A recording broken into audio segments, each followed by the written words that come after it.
frontières pour On cela. a compris que vous ne parlez pas de la même chose. Pour Bourlange, le pouvoir de Bruxelles est un mythe. Pour Mme Boissel, au contraire, Bruxelles impose tout. Donc on ne parle même plus de la même chose dans ces débats. On n'a pas une personne... C'était pour résumer. Oui. On va écouter un homme qui, lui, prend les choses au sérieux. C'est un des petits candidats de cette présidentielle. C'est François Asselineau, qui est celui qui pousse jusqu'au maximum la logique de la sortie de l'Union européenne. On l'écoute. Et non seulement on l'écoute, mais Thibault Nolte le portraiture.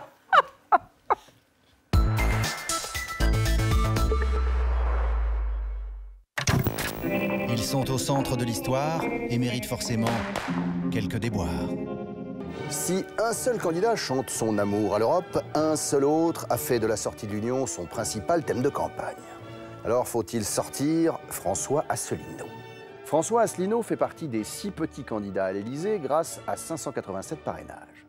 Président de l'UPR, il est crédité de 0,5% des intentions de vote, avec un programme obsession résumé par un néologisme, le Frexit. Française, Français, le Frexit, ça m'excite. Frexit. Placardé sur toutes les rocades de France, son motto est un divorce sans consentement mutuel d'avec Bruxelles. Car pour celui qui trouve le FN trop mou de la souveraineté, l'Europe est une utopie qui ne peut pas fonctionner puisqu'il n'y a pas de peuple européen. François vomit aussi les USA et l'OTAN, mais c'est l'œuvre de Schuman et Monnet qu'il honnie depuis ses premières moustaches d'énarque. Au point d'en assimiler chaque traité, chaque alinéa pour mieux le compisser lors de conférences marathon et de vidéos fleuves. Dans ma 67e vidéo, à la minute 198, je reviens sur l'article 63, alinéa 6, paragraphe 4 du traité sur le fonctionnement de l'Union. Et là, bim, c'est le coup de grâce. L'Europe, tiens. Ex-UMP, l'ancien DIRCAP de Pasqua est toujours bien à droite, avec en plus un penchant complotiste. Il dissèque les logos des partis politiques pour en révéler les messages subliminaux. Une option inattendue sur les nationalisations massives, une autre sur les médecines alternatives. Ouais, man, super programme. Il déchire le programme. Faut rien changer. Carrément. Sortie de l'Europe, mais entrée dans la 4e dimension. Merci Thibault Nolte. Vous mettez ma robe et vous continuez à animer le débat, Claude.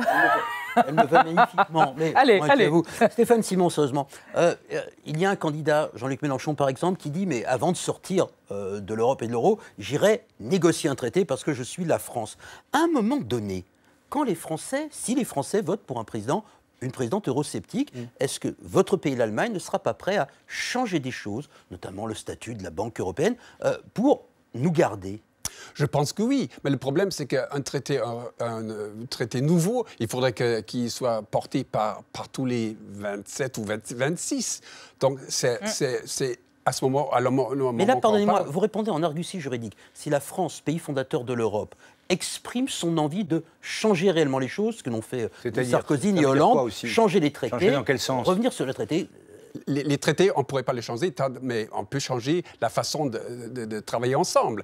Et je crois que ça fait partie où là, effectivement, il peut y avoir un rapprochement avec un futur président français et un chancelier, voire une chancelière à Berlin.